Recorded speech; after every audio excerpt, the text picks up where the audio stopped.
I found that nothing in life is worthwhile unless you take risks. Nothing. Nelson Mandela said, "There is no passion to be found playing small and settling for a life that's less than the one you're capable of living." Now, I'm sure in your experiences in school and applying to college and picking your major and deciding what you want to do with life, I'm sure people have told you to make sure you have something to fall back on. Make sure you got something to fall back on, honey. But I never understood that concept, having something to fall back on. If I'm going to fall, I don't want to fall back on anything except my faith. I want to fall forward. I figure at least this way I'll see what I'm going to hit. Fall forward. This is what I mean. Reggie Jackson struck out 2,600 times in his career, the most in the history of baseball. But you don't hear about the strikeouts. People remember the home runs. Fall forward. Thomas Edison conducted 1,000 failed experiments. Did you know that? I didn't know that. Because the 1,001st was the light bulb. Fall forward. Every failed experiment is one step closer to success. It's good for you to go take your place in the world. Have some ambition. Have a vision. Have a goal. Have a strategy. Try to be a good person. Not because it's your duty precisely, because that's the proper way to live. We're in danger of undermining all of that. And it's not good for people. One of the things that I've really learned, for example, recently is that learned to articulate better, is that there's a very tight relationship between aspiration and responsibility. So let's say, well, the first question might be, do you need to aspire to something? And the answer is, well, yes, because you have to do something. If you just sit there, you'll die. You can't just sit there. You have to go act out in the world. Okay, so act towards what? Well, that's whatever your aspiration is. You have to have an aim. Okay, well, what should the aim be?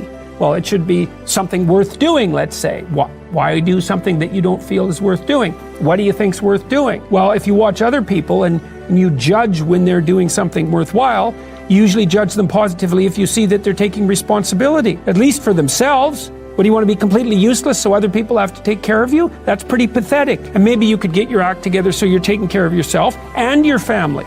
And maybe you could even do better than that and take care of yourself and your family and your community.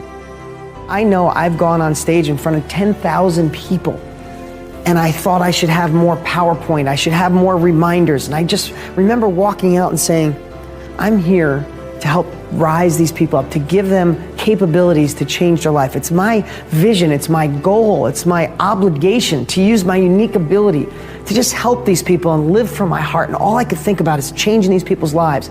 And when I got out there, I wasn't perfect on stage. I wasn't robotic and say the right things, and I didn't have the crisp, clear PowerPoint. But when I spoke from the heart, it overcame all of that.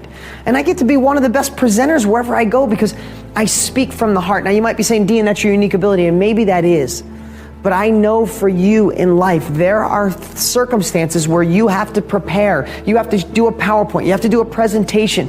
And I want to tell you, passion and from the heart always, always wins over prepared and thinking from the head. Well, let me just ask you something. Right now in the crazy presidential race, the GOP race, you know, Ben Carson is probably the smartest guy when it comes to book smart out of the whole group.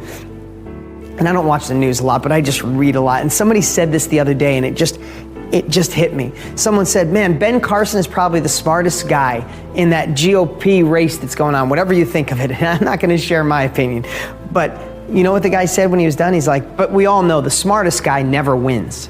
And I was like, wow. We all know that the smartest guy never wins? And what does that mean? And it's kind of what I'm sharing today. I'm not saying you shouldn't be smart, I'm sure. And so many of you are probably way smarter than I am. But what I want to tell you is enthusiasm and passion and living from your heart, to me, 100% of the time outweighs being over-prepared and robotic and trying to think what to say. I hope I'm getting the right message across today. I've had this question from so many people. How are you so easy to talk on camera, on stage? And I never have a good answer, and I really thought through it, and that's the answer. I am here right now doing this video for you because each week I want to deliver you a nugget that you could just place into your life and make a tiny shift towards a better life. So I don't need a teleprompter. I don't need a script. I come here and just want to deliver, and it's coming from my heart. Now, I have practice. I've been on video for 15 years. I've been doing these for 7, 8 years.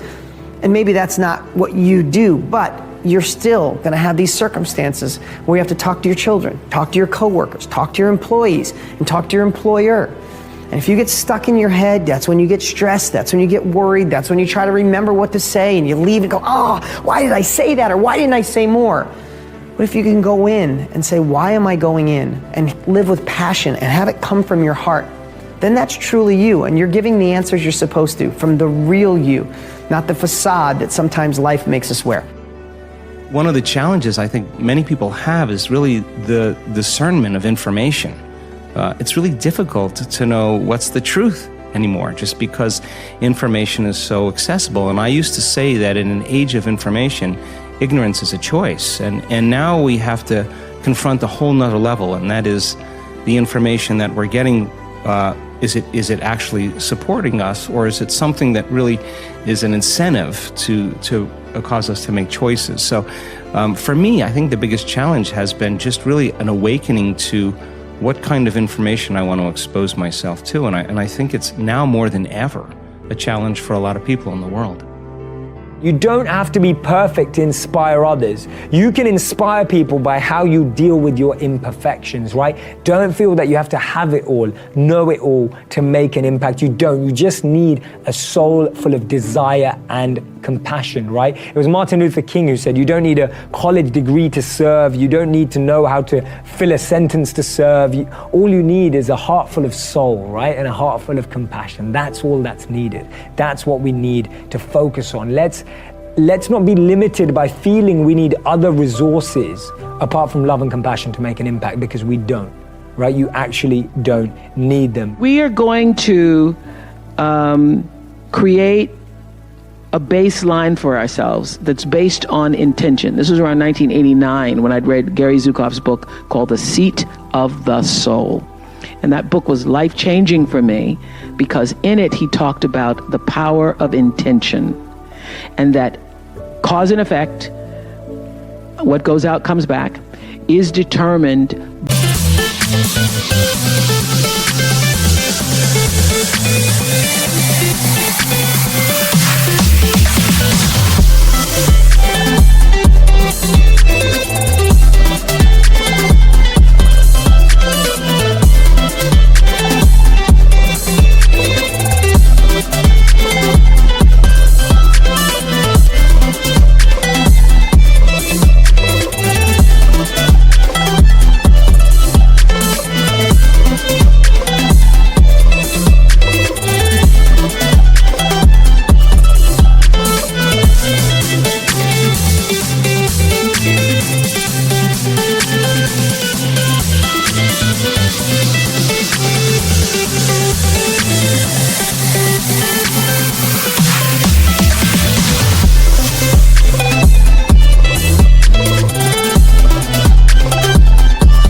by your intention.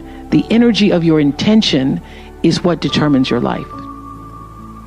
Most people don't think about their intention. They just think about what they want to do. Most people don't think about why they want to do it.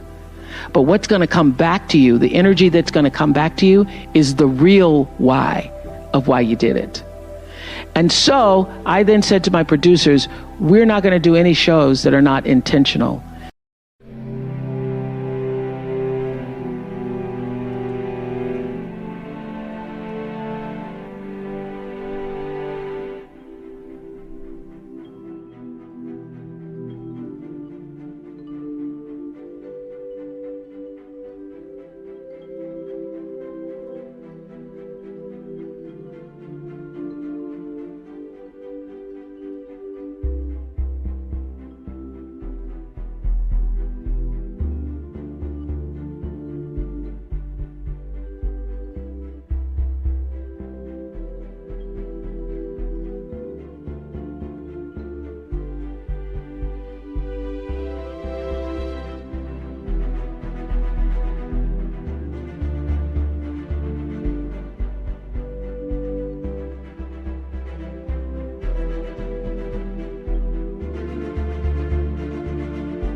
So don't bring me an idea unless you have an intention for the show that you want the outcome to be. And we're going to strive to see if we can live up to our intentions.